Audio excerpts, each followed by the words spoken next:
J'ai 26 ans et ça fait un peu plus de 3 ans que j'investis mon argent en bourse tous les mois et aujourd'hui on va faire ensemble le bilan de mon patrimoine financier. Combien est-ce que j'ai réussi à investir, sur quelle plateforme, quelles ont été mes performances, concrètement est-ce que j'ai gagné ou perdu de l'argent? On va voir tout ça ensemble dans cette nouvelle vidéo et comme d'habitude en toute transparence. L'an dernier, si vous vous rappelez bien, je vous avais déjà fait une première vidéo bilan de mes investissements. Mais le truc c'est que pas mal de choses ont changé depuis et donc je me suis dit que ça pouvait être intéressant de faire le point. Comme d'habitude, je rappelle que cette vidéo ne constitue pas du conseil en investissement professionnel. Il faut plutôt la voir comme un simple retour d'expérience d'une personne probablement comme vous et moi qui a appris sur le terrain et qui continue d'apprendre aujourd'hui. C'est très important parce que vous allez voir que j'ai déjà changé d'avis sur pas mal de mes placements. Je rappelle aussi que investir comporte des risques et notamment celui de perte en capital, donc je vous invite à bien vous renseigner de votre côté avant de prendre une quelconque décision financière. N'hésitez pas comme d'habitude à commenter la vidéo, partager vos expériences, liker, vous abonner si mon contenu vous plaît et que vous voulez soutenir mon travail. Merci beaucoup.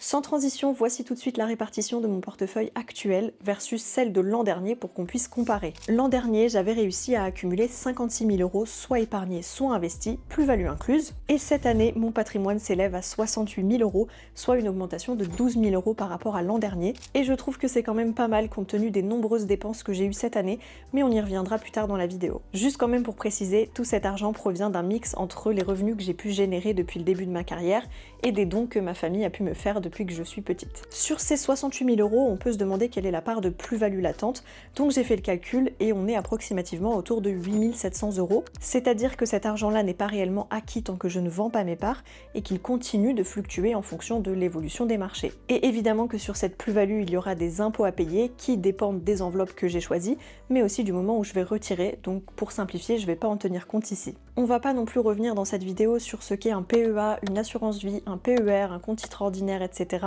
Tout simplement parce que j'ai plein de vidéos sur ma chaîne qui traitent de ces sujets, donc je vous invite plutôt à aller regarder celle-ci. Dans cette vidéo, je veux surtout vous présenter mes choix d'investissement et mes performances pour vous donner quelque part un exemple de trajectoire possible quand on investit en bourse depuis un peu plus de 3 ans. D'ailleurs, si on revient à la répartition globale de mon patrimoine financier, on constate quand même que la part d'investissement en bourse a pas mal augmenté par rapport à l'an dernier, donc concrètement ça veut dire que j'ai réduit la part d'épargne pour investir davantage. En termes de versement mensuel, comment est-ce que je m'y suis prise? Parce que vous vous doutez bien que j'ai pas versé tout cet argent d'un coup. Voici du coup un petit tableau récapitulatif avec à gauche les objectifs que je m'étais fixés l'an dernier et à droite les versements que j'ai effectivement réalisés en moyenne chaque mois. Globalement, on remarque que j'ai investi en moyenne 226 euros de plus par mois que ce que j'avais budgétisé, donc je suis quand même plutôt contente de ces résultats, sachant que, comme je le disais, c'était une année un petit peu instable pour moi, avec de gros changements, aussi bien dans ma vie personnelle que dans ma vie professionnelle. Déjà, vous le savez, mais on est devenu propriétaire de notre résidence principale et il a fallu faire beaucoup de travaux dans l'appartement. En plus, maintenant, on habite dans une région où le coût de la vie est beaucoup plus cher et donc forcément, j'avais un peu peur qu'on dépense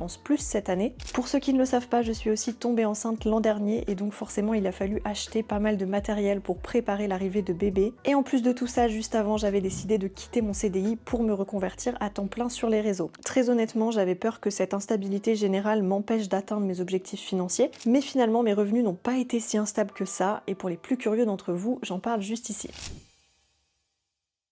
Maintenant, on va revenir un peu plus en détail sur chaque placement pour comprendre ce qui s'est passé, en commençant par mes assurances vie qui sont les premiers placements que j'ai ouverts en 2022 et qui actuellement représentent environ 15% de mon patrimoine financier. À cette époque, je me souviens que je les ai ouvertes plutôt dans un objectif de transmission de patrimoine parce qu'on sait que cette enveloppe est intéressante de ce point de vue-là. Vous le savez, mais la famille est hyper importante pour moi et je savais que j'allais vouloir fonder une famille jeune et donc je me suis dit que les assurances vie ce serait pas mal pour commencer et pour une première exposition en bourse. Et comme l'assurance vie présente un avantage fiscal intéressant au bout de 8 ans de détention, je voulais prendre date le plus tôt possible pour pouvoir éventuellement utiliser cet argent si besoin. Maintenant, pourquoi en avoir ouvert deux, vous allez me dire? La vérité c'est que j'en sais rien et qu'à refaire j'en aurais probablement ouverte qu'une seule. À cette époque, j'ai voulu tester deux sociétés de gestion différentes, en l'occurrence Nalo et Yomoni, mais j'en ai déjà parlé dans ma précédente vidéo. Vous le savez peut-être si vous êtes passé par là, mais quand on débute, on est dans une phase de test, on a envie d'essayer plein de choses et donc on se diversifie des fois peut-être un peu trop. En tout cas, c'est personnellement ce que j'ai fait. Aujourd'hui, je me suis rendu compte que les deux assurances vie que j'ai choisies sont très similaires et proposent uniquement de la gestion pilotée avec un robot advisor, ce qui signifie globalement que je n'ai rien à gérer moi-même et Pour être honnête, c'est un petit peu ce que je recherchais au début. Comme j'y connaissais pas grand chose, clairement c'était la meilleure option pour moi quand j'ai commencé. Je pense très sincèrement que c'est très adapté à certains types de profils,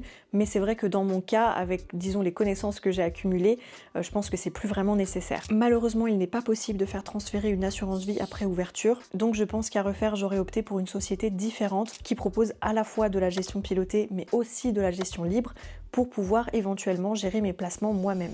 C'est pour cette raison que j'avais envie de vous parler aujourd'hui de Alta Profit qui est le sponsor de cette vidéo. Alta Profit, pour vous les présenter rapidement, ce sont les pionniers de l'épargne en ligne avec 3 milliards d'euros d'encours gérés et 26 ans d'expérience dans le domaine. Ils proposent plusieurs produits d'investissement, dont 4 contrats d'assurance vie pour lesquels il est possible de souscrire directement en ligne. Par exemple, le contrat Digital Vie Prime géré par l'assureur Suravenir est le plus accessible, dès 100 € à l'ouverture. Ce contrat se démarque par ses 0 € de frais d'entrée, d'arbitrage, de versement et de sortie, ce qui clairement est très optimisé. Les frais de gestion sont aussi parmi les plus bas du marché, de 0,6% par an sur les supports en unité de compte. Et d'ailleurs, Alta Profit a également une équipe de conseillers diplômés SIF, disponible par téléphone si besoin. Avec ce contrat, typiquement, ce que j'apprécie, et je vous le disais tout à l'heure, c'est qu'on a le choix de la gestion libre ou de la gestion pilotée. Si vous ne vous sentez pas à l'aise avec la gestion libre, il propose par exemple 4 profils de gestion pilotée, dont 2 qui sont 100% orientés sur des ETF. D'ailleurs, à ce sujet, et peu importe le mode de gestion, sachez qu'Alta Profit réalise une vraie sélection des supports en unité de compte disponibles. Ils ne font pas la course à la quantité, mais recherchent plutôt la qualité. Sur le contrat Digital Vie Prime, ils proposent par exemple un peu plus de 300 supports en unité de compte, dont 73 ETF. Alors si Alta Profit vous intéresse pour votre assurance vie, sachez qu'ils ont actuellement une offre de bienvenue, jusqu'à 1 000 € offerts pour toute nouvelle souscription au contrat Digital Vie Prime sous condition, donc je vous mettrai quelque part à l'écran le QR code et vous retrouverez le lien vers l'offre dans la description. Donc n'hésitez pas à aller faire un tour sur leur site et je remercie Alta Profit d'avoir sponsorisé cette vidéo. Pour en revenir à mes performances cette année sur mes assurances vie, on voit déjà que j'ai versé un petit peu moins que ce que j'avais budgétisé l'an dernier, tout simplement parce que j'ai réajusté mes objectifs en cours d'année. J'ai eu envie d'investir un petit peu plus sur mon PEA, mais on y reviendra juste après. Malgré la gestion pilotée et donc les frais associés, j'ai quand même eu une performance que je trouve plutôt intéressante, avec de belles plus-values, notamment sur mon assurance vie de chez Yomoni. Sur celle-ci, j'étais sur ce qu'on appelle un profil neuf, c'est-à-dire plutôt dynamique, alors que sur l'autre, j'avais un profil de risque un peu moins engagé, et donc la part de fonds euros était quand même plus élevée, ce qui explique en partie l'écart de performance. Je viens d'ailleurs tout juste de réajuster ce profil de risque pour réduire la part de fonds euros, donc on verra l'an prochain ce que ça donne. Pour cette vidéo, je n'ai pas réalisé de calcul de performance de type TRI, donc pour taux de rendement interne, comme j'ai pu le faire dans la précédente vidéo, tout simplement parce que ça prend énormément de temps de le calculer, on va pas se mentir. Donc ce que j'ai fait, c'est que j'ai simplement regardé la plus-value globale de mes enveloppes par rapport au montant investi au total. Mais gardez en tête que c'est pas vraiment correct de raisonner comme ça parce qu'on ne tient pas compte de la date des versements. Par exemple, j'ai pas investi 1 200 € d'un coup sur Yomoni, ça s'est fait progressivement et donc forcément l'argent qui a été investi en janvier a beaucoup plus travaillé que celui qui a été investi en décembre. Et c'est pour ça qu'il existe des calculs de performance beaucoup plus précis comme le TRI qui justement tiennent compte de ça. Donc si jamais ça vous intéresse, je vous renvoie à ma vidéo précédente sur le sujet. Ce qu'il faut retenir quand même ici, c'est que mes deux assurances vie sont globalement en positif sur cette année. Au total, depuis que je les ai ouvertes, je cumule un peu plus de 10 000 € dessus, dont environ 1 600 € de plus-value latente. Et en ce qui concerne les supports sur lesquels j'ai investi, je vous mettrai le détail quelque part à l'écran pour les deux assurances vie, et je peux pas vraiment vous en dire plus que ça, parce que pour rappel, c'est pas moi qui m'occupe de la gestion, mais il s'agit bien de gestion pilotée. Maintenant, qu'est-ce que je compte faire l'an prochain par rapport à ces deux assurances vie? Alors j'envisage de continuer de les alimenter encore un peu, sans pour autant en faire ma priorité, parce que je suis déjà satisfaite du montant que j'ai pu accumuler dessus. Donc je pense cette fois partir sur des allocations de 50 € par mois sur chacune d'elles, mais comme d'habitude, je vous tiendrai au courant de l'évolution. On passe maintenant au cœur de mon patrimoine financier, mon enveloppe la plus fournie, le PEA, qui représente actuellement environ 40% de mon patrimoine. Pour ceux qui ont suivi l'histoire, vous savez que mon PEA a subi un gros changement l'an dernier puisque j'ai décidé de le faire transférer. Contrairement à l'assurance vie, il est possible de faire transférer son PEA et donc je vais vous expliquer pourquoi j'ai fait ce choix. Mon objectif d'investissement principal est de me constituer un patrimoine pour ma retraite et si possible de pouvoir en profiter avant. Pour être honnête, je n'ai pas d'aspiration de devenir hyper riche, je veux surtout pouvoir vivre confortablement, emmener ma famille en vacances, pouvoir avoir une jolie maison, travailler dans un cadre qui me plaît, mais quand même tout ça, on va pas se mentir, ça demande un peu d'argent. Je pense que le PEA est actuellement l'une des meilleures enveloppes pour répondre à cet objectif, en tout cas c'est ma vision des choses. Le PEA présente déjà un avantage fiscal au bout de 5 ans de détention, mais le gros plus selon moi, ce sont surtout les frais de gestion des supports qui sont quand même assez raisonnables. Donc voilà, j'ai choisi le PEA comme enveloppe principale pour faire grossir mon capital, d'où l'allocation que j'avais budgétisée de 500 € par mois, et on voit que j'ai tenu cet objectif, même un petit peu plus que ça. Depuis son ouverture, mon PEA était en gestion pilotée chez YouMoney, tout comme mon assurance vie, mais globalement j'étais quand même assez frustrée de ne pas pouvoir choisir mes supports moi-même, alors que je m'estimais en capacité de pouvoir le faire. C'est pour ça que j'ai décidé de le faire transférer, et alors j'ai longuement hésité sur le choix de la plateforme, parce qu'il y a plein d'options disponibles, et encore une fois ça c'est très personnel, donc je pourrais pas vous conseiller sur votre situation à vous. Pour ma part, du coup j'ai opté pour Fortuneo, qui est déjà une banque en ligne que j'utilise au quotidien pour mes dépenses, et donc je me suis dit que ce serait quand même plus facile. En termes de frais, je trouve que cette plateforme est assez intéressante. Par contre, en termes d'ergonomie et d'expérience utilisateur, on va dire que je suis un petit peu moins satisfaite. Dites-moi d'ailleurs si ça vous intéresserait en commentaire, mais je pourrais totalement vous faire une vidéo dédiée à mon expérience avec les différentes plateformes que j'utilise. Et donc si je fais ça, on pourrait revenir un peu plus précisément sur chacune d'elles, sur les points positifs et les points que j'estime négatifs. Pour en revenir au transfert, en tout cas pour ma part, je trouve qu'il a été assez rapide puisqu'il a pris de mémoire 5 à 6 semaines. Donc oui, pendant ce laps de temps, c'est sûr que j'ai pas pu investir, mais clairement je m'attendais à pire quand je lisais vos témoignages. Pour certains d'entre vous, j'ai cru comprendre que c'était beaucoup plus laborieux et que ça a pris parfois 4, 5, 6 mois. Peut-être que ça dépend aussi des banques entre lesquelles vous faites le transfert, en tout cas chaque situation est différente et peut-être que moi aussi j'ai eu de la chance à ce niveau-là. Une fois le transfert effectué, il a quand même fallu que je vende mes positions parce que l'intégralité de mon capital s'était retrouvée investie sur l'ETF YouMoney Monde. Cet ETF ne me convient pas spécialement, notamment à cause des frais de gestion que j'estime un peu trop élevés, donc j'ai préféré revoir complètement l'allocation de mon portefeuille. D'ailleurs, il faut savoir que si vous revendez vos parts au sein de votre PEA, vous n'aurez pas d'impôt à payer tant que vous ne retirez pas cet argent du PEA, et ça clairement je trouve que c'est l'un des gros avantages de l'enveloppe. Au total sur l'année, en comptant avant et après le transfert, j'ai investi environ 5 000 € qui sont venus s'ajouter à mon capital total, et voici la répartition que j'ai choisie. 82% de mon capital global est actuellement investi sur l'ETF MSCI World de iShares, et 17% est investi sur l'ETF S&P 500 de BNP Paribas. Tous les deux sont des ETF capitalisants, ce qui signifie que les intérêts générés se réinvestissent automatiquement. Donc voilà, c'est tout ce que j'ai choisi pour cette enveloppe, 2 paniers d'actions que j'estime diversifiés et gérés par des sociétés de gestion en lesquelles j'ai confiance. Alors effectivement, certains diront qu'il y a ce qu'on appelle un overlap, c'est-à-dire un doublon, puisqu'effectivement les entreprises qui sont représentées dans l'indice américain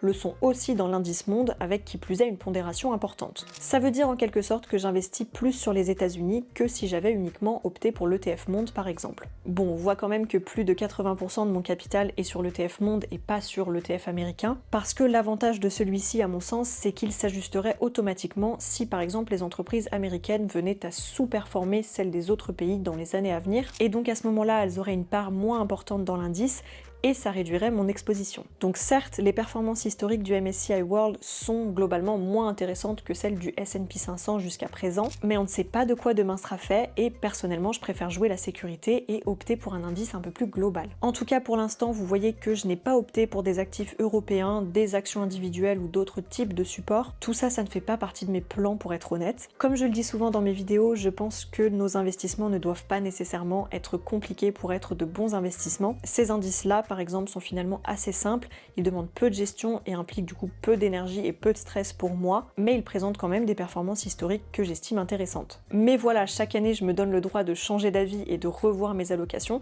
D'ailleurs je pense que c'est super important de le faire de temps en temps, de se poser et de se demander si nos investissements sont toujours en accord avec nos objectifs. Attention, ça ne veut pas dire surréagir en cas de baisse des marchés, mais plutôt réfléchir à tête reposée, et ça c'est différent. En termes de performance maintenant, on constate que la plus-value latente de mon placement s'élève aujourd'hui à un peu plus de 5 000 €, et donc avec les versements cumulés depuis le début, on se retrouve avec une valorisation de 27 000 € environ. Là encore, je suis plutôt satisfaite de ces résultats, mais pour nuancer, il faut quand même comprendre que les marchés étaient globalement haussiers sur toute cette période, et il faut garder en tête que ça ne veut pas dire que ça continuera comme ça à l'avenir, parce que vous le savez, on ne peut pas prédire avec certitude l'évolution des marchés. Mon objectif sur le PEA reste pour l'instant exactement le même, c'est-à-dire le faire grossir autant que je le peux, en visant une allocation minimum de 500 € par mois. Idéalement, c'est sûr que j'aimerais même investir plus que ça, mais je préfère ne pas me fixer d'objectifs qui soient trop ambitieux, étant donné que ma situation professionnelle est encore un peu instable.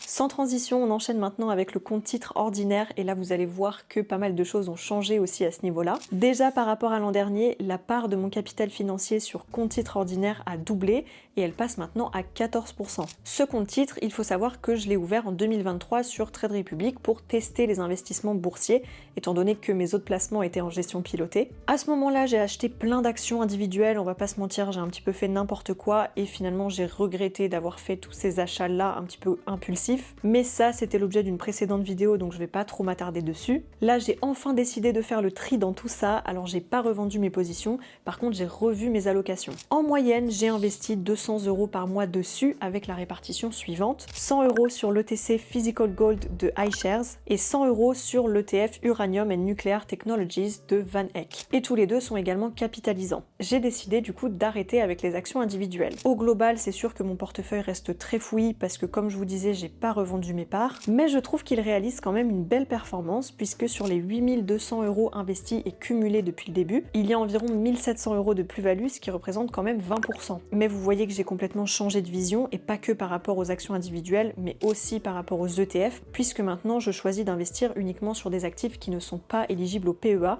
parce que pour moi ça fait plus de sens. Cette année, j'ai eu envie d'augmenter la part d'or sur mes investissements parce que je suis convaincue du potentiel de croissance de l'or dans les années à venir. Et le deuxième ETF relève tout simplement d'une conviction personnelle que j'ai concernant l'évolution future du nucléaire. Encore une fois, ça reste un positionnement de ma part et rien d'autre. Pour le moment, donc sur compte titre ordinaire, pas d'autres changements prévus pour cette année, je compte poursuivre mes allocations au même rythme et avec le même montant, mais si ça venait à évoluer, encore une fois, je vous tiendrai au courant. Changement d'enveloppe et on va maintenant faire le point sur mon PER, donc plan d'épargne retraite, qui représente actuellement 10% de mon patrimoine global. Et là, clairement, vous allez voir que les performances ne sont pas dingues, parce que sur les 6800 € investis et cumulés depuis l'ouverture il y a 2 ans, il n'y a que 40 € de plus-value latente. Alors l'histoire de mon PER est quand même particulièrement compliquée et je vais pas revenir dessus parce que ça a déjà fait l'objet d'une précédente vidéo sur mes erreurs d'investissement, parce que clairement c'en était une, mais que j'ai réussi à régler il y a quelques mois. Pour vous la faire courte, il était initialement géré par un cabinet de gestion et les performances étaient vraiment catastrophiques, donc à un moment j'ai eu envie de reprendre la main dessus. Après plusieurs mois d'attente et de grosses galères, j'ai réussi à le faire transférer et il est aujourd'hui chez Lynxea. Il s'agit du contrat Lynxea Spirit PER et je n'investis que sur un seul support dessus, un ETF MSCI World qui est cette fois-ci géré par Amundi. Donc c'est quand même quelque chose de très simple et depuis le transfert, ce qui est bien, c'est qu'il repart en positif, même si globalement depuis le début j'ai quand même pas mal perdu d'argent. Et si vous vous demandez pourquoi est-ce que j'ai ouvert ce PER, et ben c'est parce que initialement j'étais encore salariée et qu'avec mes revenus plus ceux de mon conjoint, on rentrait dans une tranche d'imposition relativement élevée. Aujourd'hui, maintenant qu'il est ouvert, on continue de s'en servir pour différer notre imposition, d'autant plus que les revenus de mon mari continuent d'augmenter assez régulièrement. On garde en tête qu'on pourra quand même s'en servir si besoin pour acheter notre résidence principale, même si ce serait plus intéressant de le conserver jusqu'à la retraite. D'ailleurs, par rapport au PER, sachez que Alta Profit propose aussi 2 contrats de PER gérés par 2 assureurs différents, donc si ça vous intéresse, pareil, n'hésitez pas à faire un tour dans la description. C'est à peu près tout ce que j'avais à vous dire sur mon PER, et je pense que je vous tiendrai au courant de l'évolution des performances suite au transfert, qui du coup est assez récent. On va faire maintenant un rapide aparté sur la crypto-monnaie qui représente du coup 1% de mon patrimoine global, donc clairement c'est pas grand chose. J'avais dit l'an dernier que j'allais davantage m'y intéresser, mais finalement j'ai vraiment mis ça de côté parce que j'ai d'autres projets qui sont venus se rajouter. Il y a quelques années, j'avais effectué des versements sur l'Ethereum et le Bitcoin en proportion équivalente, mais je dois avouer que la crypto-monnaie c'est pas vraiment quelque chose qui m'intéresse plus que ça, en tout cas pour le moment. Honnêtement, j'ai pas vraiment d'ambition à ce niveau-là. La seule chose que je peux vous dire, c'est que cette année ma crypto-monnaie a pas mal baissé. Honnêtement, j'ai pas envie de m'y intéresser plus que ça pour l'instant. Comme j'ai investi uniquement de l'argent que j'étais prête à perdre, je préfère ne pas revendre mes positions pour l'instant, du moins tant que je me serais pas un petit peu plus renseignée sur le sujet.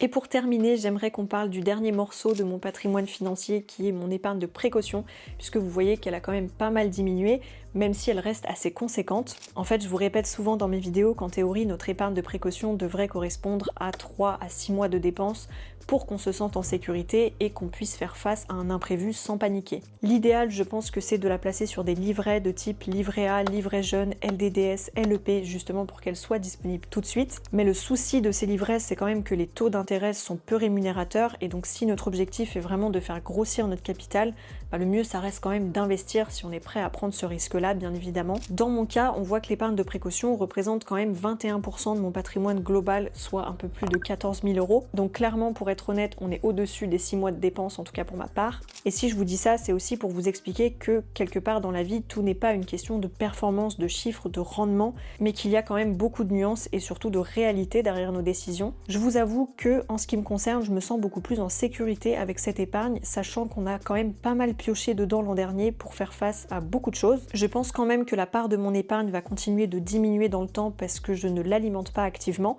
et que je continue d'investir le plus possible. Écoutez, on a fait le tour, donc c'est tout pour cette vidéo. J'espère qu'elle vous aura plu et qu'elle vous aura peut-être inspiré pour votre trajectoire à vous. Le bilan de cette année est plutôt positif pour ma part, je trouve. Même s'il y a eu pas mal de changements, il n'y a rien eu de dramatique non plus. Je continue sur cette lancée l'an prochain et j'espère rapidement pouvoir atteindre les 100 000 euros investis en bourse.